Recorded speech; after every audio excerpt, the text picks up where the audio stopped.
साल का कार्यकाल पूर्ण हो गया, आचार संहिता लग गई और चुनाव का बिगुल बज चुका है। इन 5 सालों में जो मैंने किया और जो आपने 5 साल तक देखा भी और अपनी लेखनी से समय समय पर लिखा भी सही,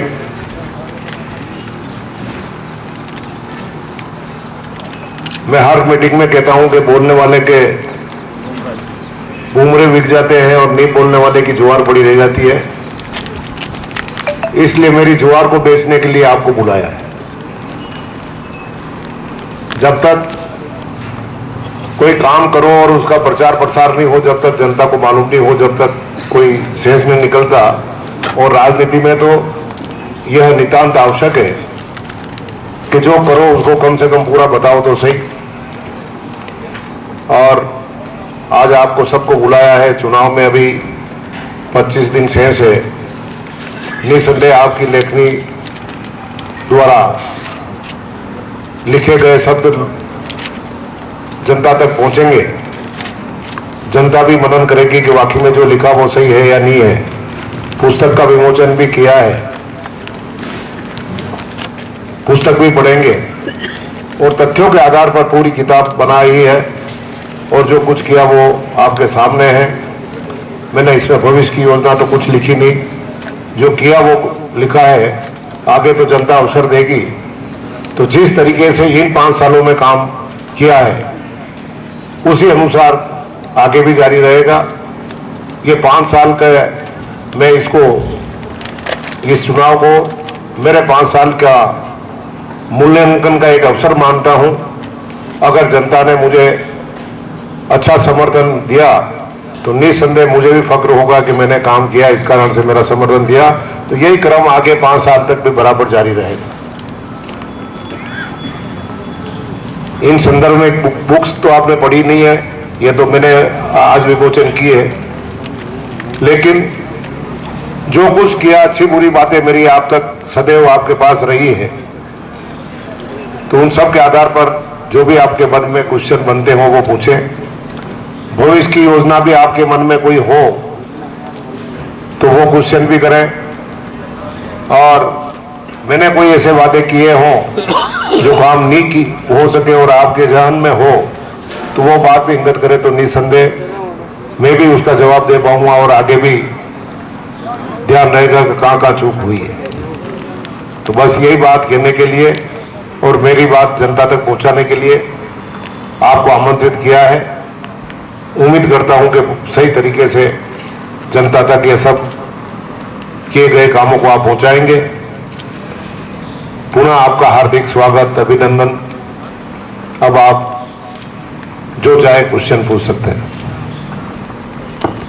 अभी तक उदयलाल आंजना का एक 20 साल में एक अलग रूप दिख रहा था जनता को। हमेशा ये आरोप आप पे लगते रहे पुराने कार्यकाल में, इस कार्यकाल को छोड़ के इससे पहले, कि उदयलाल आंजना विकास की ओर ध्यान नहीं देते हैं। लेकिन इस बार एक अलग रूप देखने को मिला। इस शहर को और इस क्षेत्र को विकास की अनेक सौगातें मिली, लेकिन इन सौगातों में कुछ पूरी हुई है, कुछ अधूरी है। इसको लेकर आपकी क्या कार्य योजना है? मेरा रूप तो जो 1993 से चुनाव लड़ रहा हूं वही था, लेकिन अवसर अब के मिला। जान में, मन में क्षेत्र के विकास के प्रति बहुत से विचार आते भी थे। आप लोगों को भी सुनता था, महसूस भी करता था, लेकिन अवसर नहीं मिला। पहले कार्यकाल में जब जनता ने जिताया, पहला कार्यकाल था और भारतीय जनता पार्टी की सरकार थी और शेखावत साहब हमारे मुख्यमंत्री थे। दूसरी बार जनता ने विधानसभा में भेजा, अशोक जी गहलोत मुख्यमंत्री थे और मैं कुछ कर नहीं पाया, उसके कारण अनेक उन कारणों पर मैं अभी नहीं जाना चाहता। लेकिन इस बार सरकार भी बनी और मुझे भी आप लोगों ने, यहाँ की जनता ने जिता के भेजा, पार्टी ने मुझे मंत्री बनाया। इस कारण से जो बरसों से लगन मन में पाल रखी थी उसको अवसर अब आया और जनता की पीड़ा जो मैं देख रहा था या समझ रहा था उसके अनुसार निर्णय किया, तो निस्संदेह माहौल अच्छा लगा। और इसी कारण से आज आपने भी ये क्वेश्चन किया कि आपका नया रूप देखने को मिला, तो रूप तो वही था लेकिन काम अब के कर पाया, इसमें कोई दो राय नहीं है। और जो बात आपने कही कि कौन से ऐसे काम जो अधूरे रह गए हैं, तो मैंने तो मेरे अनुसार सभी काम करने का प्रयास किया है, लेकिन अगर कोई बात छूट रही है तो आप बताएं तो निस्संदेह उस पर भी बोल पाऊंगा। मैंने तो जितने मैंने 3-4 वादे यहाँ की जनता से किए थे उनको 100% पूरा किया है, इसमें कोई दो राय नहीं है। सट्टे का मामला जरूर मैं इतना नहीं कह सकता कि नहीं चल रहा होगा, लेकिन नियंत्रण में जरूर आया है, इसमें कोई दो राय नहीं है। और इतना कोई बहुत भारी अपराध की श्रेणी में इसको कानून में नहीं डाल रखा है, इसलिए समय पर जमानतें हो जाती है और वापस आदमी काम में लग जाते हैं। लेकिन पुलिस और कानून अपने हिसाब से काम कर रहा है। पुलिस को पूरी छूट दे रखी है कि इस प्रकार के अपराध और ये समाज की ये कुरीति है, मानता हूँ, तो ये नहीं चलनी चाहिए। लेकिन छूट फूट कहीं होता हो तो पता नहीं, बाकी और दूसरे मामले में जो मैंने वादा किया था वो पूरा करने का प्रयास किया है। चाहे स्वास्थ्य के मामले में मैंने अव्यवस्था बहुत भयंकर देखी थी 2018 में, तो अस्पताल की तरफ ध्यान दिया तो निस्संदेह उसमें मुझे सफलता भी मिली। और मुख्यमंत्री महोदय का भी मैं आभार व्यक्त करता हूं कि जब मेडिकल कॉलेज चित्तौड़ में बन गया और मैंने मांग रखी कि जिले का सबसे बड़ा कस्बा निम्बाड़ा है, मुझे जिला चिकित्सालय दिया जाए, तो जिला चिकित्सालय भी दिया और उसमें काम भी शुरू हो गया। ये मेरी संतुष्टि है। मैं हार्दिक अभिनंदन, स्वागत और खैर मकदम करता हूं। पिछले कार्यकालों को लेकर गहलोत जी के सानिध्य में आपने पूर्व में भी विधायक के रूप में कार्य किया और इस बार आप मंत्री के रूप में कार्य कर रहे हैं। पुरानी कार्यशैली और आज की कार्यशैली भी मुख्यमंत्री में क्या अंतर है? अभी आपके इस कार्यकाल में बहुत अत्यधिक आपसे प्रभावित है और उनका मीडिया के माध्यम से यह भी कहना हुआ है यदि उदयलाल आंजना चाहे तो 4-5 विधायक को वैसे ही चुन सकते हैं। इसके पीछे क्या रहस्य है?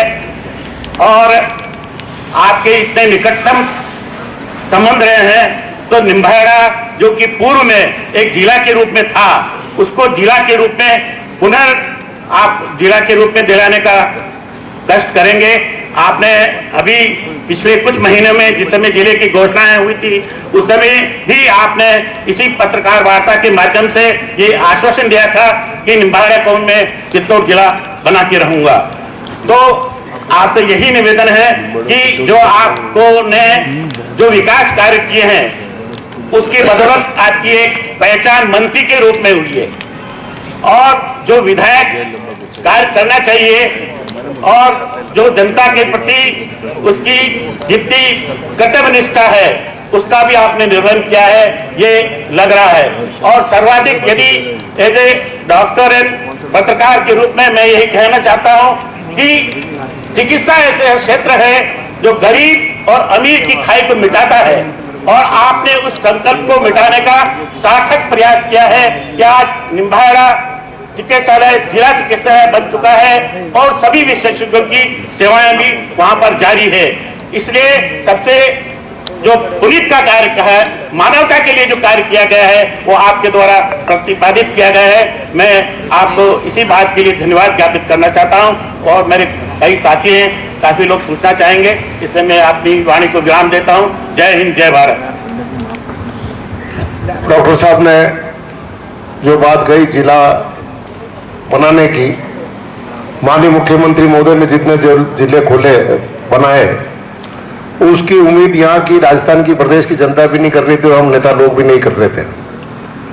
इसलिए जब एक ही साथ लॉटरी खुटी और 17 जिले हो गए तो मेरे पास भी ओरमा आने लग गया क्षेत्र से, साहब आपने मांग क्यों नहीं किया, आप पीछे क्यों रह गए। मैं कुछ प्रैक्टिकल विचार से भी चलना चाहता हूँ। जिले की मांग आ रही थी, मुझे उम्मीद नहीं थी कि माननीय मुख्यमंत्री महोदय इतने जिलों का तोहफा राजस्थान को दे देंगे, चित्तौड़ मुख्यालय, जिला मुख्यालय यहाँ से 30 किलोमीटर दूर है। कोई ज़्यादा दिक्कत महसूस नहीं कर रहा। मेरे को 30 किलोमीटर में कौन सा जिला बनना है, इसलिए मेरे को ऐसी मांग करो मुख्यमंत्री के सामने जिससे काम हो सके, या उनको भी लगे कि हाँ वाजिब मांग की है, नहीं तो के टालेंगे। लेकिन जब जिले इतने खोल दिए और दूदू भी जिला बन गया तो मेरे मन में भी पीड़ा तो हुई। तो मैंने जब वो यहाँ आए थे सामूहिक विवाह के कार्यक्रम में, जब उनसे कहा था कि अब के कभी जिला खोल ले तो निम्बाड़ा का भी आप नंबर रखना, लेकिन उसके बाद भी 3 जिले बन गए और वंचित रह गए।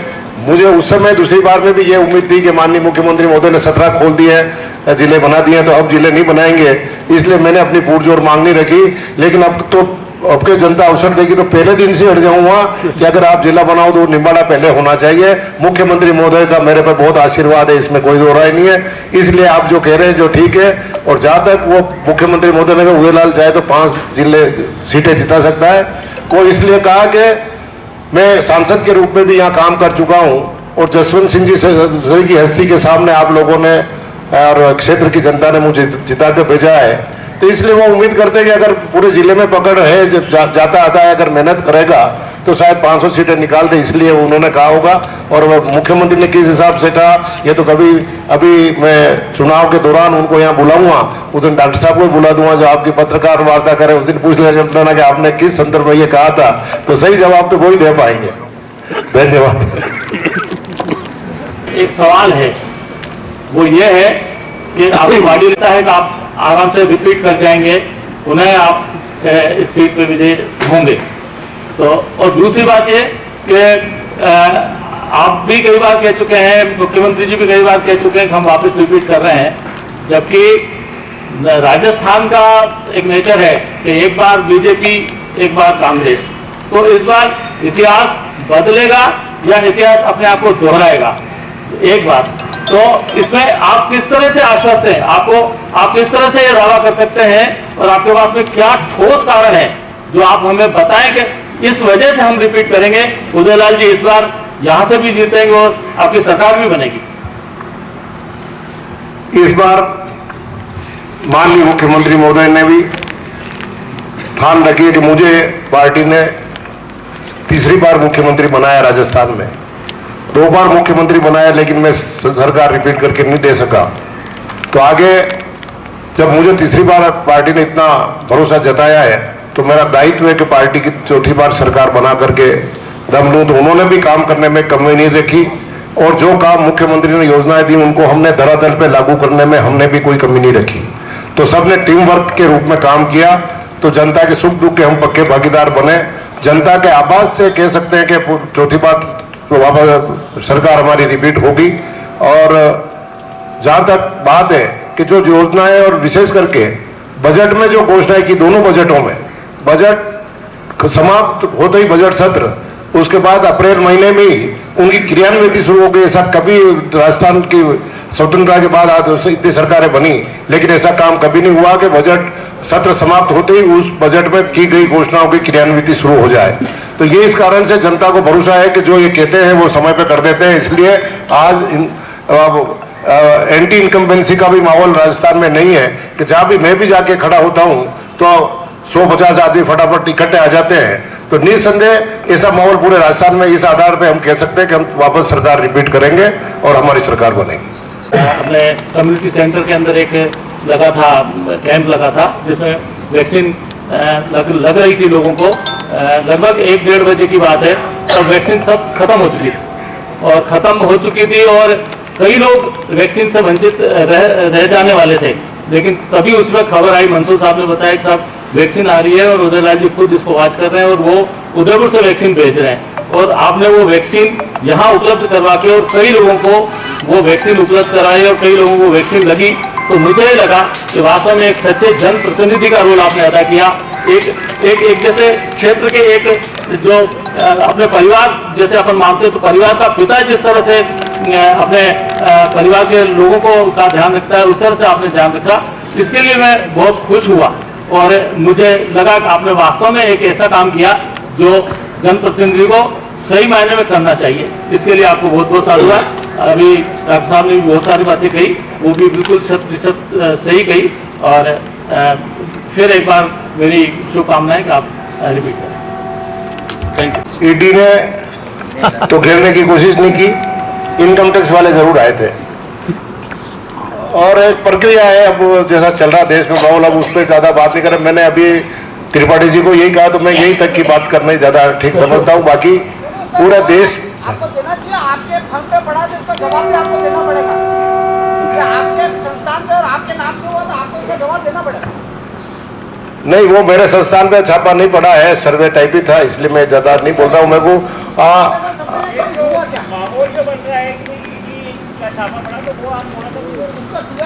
ईडी का छापा मेरे यहाँ नहीं पड़ा है, ईडी कभी नहीं आई।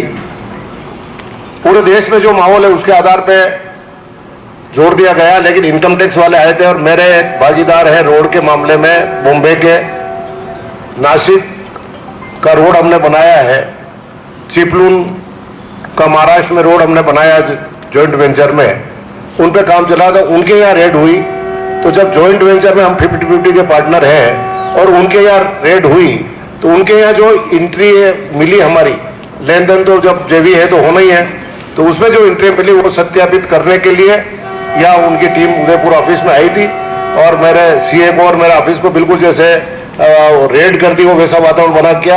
उनको सही तरीके से आकर चुपचाप देख लेते तो इतना माहौल खराब नहीं होता। लेकिन इसीलिए चर्चा चली कि पूरे देश में जब ईडी का ने, सीबीआई का ने, इनकम टैक्स का माहौल चल रहा है, तो सब ने, पत्रकार लोग भी वहां पहुंच गए थे, पूरे समाचार पत्रों पे भी चल गया था, मेरे पास भी सुना आ गई ये इनकम टैक्स वाले आ गए, लोग पहले भी आए 16 में, फिर आए होंगे निसंदेह। इसलिए वो माहौल, अगर वो चुपचाप जैसी वहां एंट्री मिली उनको ही सत्यापित करना था, तो एक टीम भेजते, देख लेते, और अगर कोई ज्यादा नुक्स निकलते तो उसके बाद इतनी टीम लेकर के हमला करते तो ज्यादा बढ़िया रहता। लेकिन अधिकारियों ने जिस प्रकार से किया उससे माहौल खराब हुआ और निसंदेह आए थे और वो वापस सब चले गए हैं। और यहाँ को जो वहां उनको देखना था वो बराबर सत्य मिल गया, इसलिए उसमें ऐसी कोई बात नहीं। लेकिन देश में माहौल है कि ईडी, सीबीआई और इनकम टैक्स के नाम से उद्योगपतियों को, राजनेताओं को डराया धमका जा रहा है।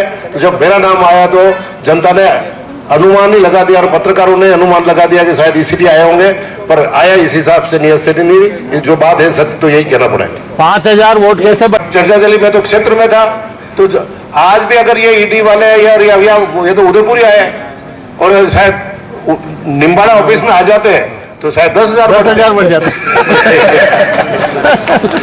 वो तो केवल समाचार पत्रों पे सुना और मेरी भी आवाज आपने सुनी होगी।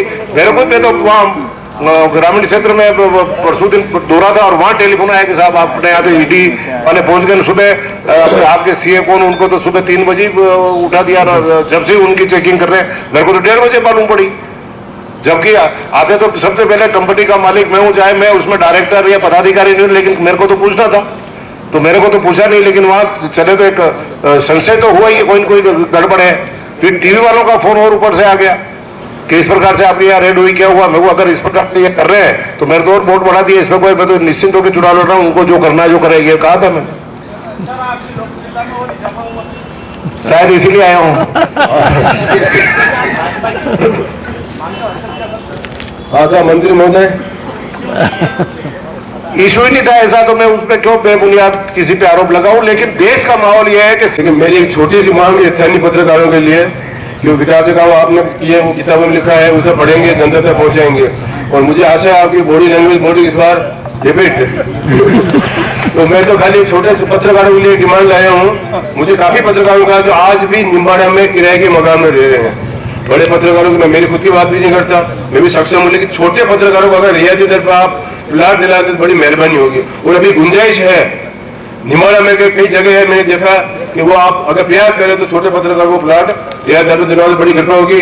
क्योंकि बड़ी बड़ी बातें तो आप कह रहे हो नेशनल लेवल की, मेरे से बात मत करो, तो मैं लोकल लेवल की बात करूँ आपसे। ये 24 साल से झुंझुनू नहीं है, लेकिन पत्रकारों को जहां तक देने की बात है, इस मामले में माननीय मुख्यमंत्री महोदय बहुत ज्यादा संवेदनशील है, इसमें दो राय नहीं है। और मैं तो ये दावे से कहता हूं कि जितना सम्मान माननीय मुख्यमंत्री महोदय पत्रकारों का राजस्थान में करते हैं और कोई मुख्यमंत्री भी नहीं करता होगा, इसमें कोई दो राय नहीं है। आज से नहीं, जब से वो राजनीति में प्रवेश किया, जब से उनका ये मोटो पत्रकारों का पूरा सम्मान है, उन्होंने ही नियम वगैरह सब बना रखे हैं। अगर उस नियम कायदे के अनुसार सब आएगा तो सब करेंगे, नहीं तो बाकी अपनी जमात भी खूब बड़ी लंबी चौड़ी है, आज हम भी कहने लग जाए कि राजनेताओं को भी एक प्लाट दो, तो हम भी पूरी फौज हमारी भी बैठी तो है। आपको मिल गए मकान सब, मतलब मुख्यमंत्री ने दिलवा दिए सब दिल्ली, वो तो एमएलए बनने के बाद मिले। तो फिर ये भी बेचारे पत्रकार बने, उसे बाहर ले रहे हैं एमएलए ये भी पत्रकार। वो आप सब अपना क्राइटेरिया तय करके आ जाओ, नियम और कानून बने हुए हैं, उसमें अगर कवर होते हो तो मुख्यमंत्री मेरा ये के अनुसार थोड़ी पहल करें, कदम उठाए, तो ये सब साथ में है, और इसमें भी गिनती के पत्रकार को देने हैं, सब आगे जागीरदार है तो इसमें तो ये लिस्ट आपसे लूंगा, किससे लूंगा? ये तो जो ऑथेंटिक आदमी है उसे लीजिए आप। जो नियम और कानून बने हुए हैं पूरे, अगर उसमें कवर हो रहे हैं बात है, तो मेरी तरफ से ये पत्रावली नहीं रुकेगी। चेयरमैन साहब भी हमारे नगर पालिका के यहाँ बैठे हुए हैं, मैं भी बैठा हुआ हूँ, निसंदेह उसमें मैं हमारी तरफ से कोई कमी नहीं रहेगी। और मुख्यमंत्री महोदय और सरकार से अनुमोदन कराना होगा तो करा देंगे कि जब मुख्यमंत्री ने कहा कि सब पत्रकारों को प्लाट दे रहे हैं, और वो पीड़ा आपकी वाजिब है, ये नहीं कह रहा हूँ कि सबके पास, बाकी में जो आप कह रहे हैं वो बात भी सही है। तो अगर जो कोई लिस्टेड है और नियम में आते हैं तो उस योजनाओं को आगे बढ़ाएं। धन्यवाद।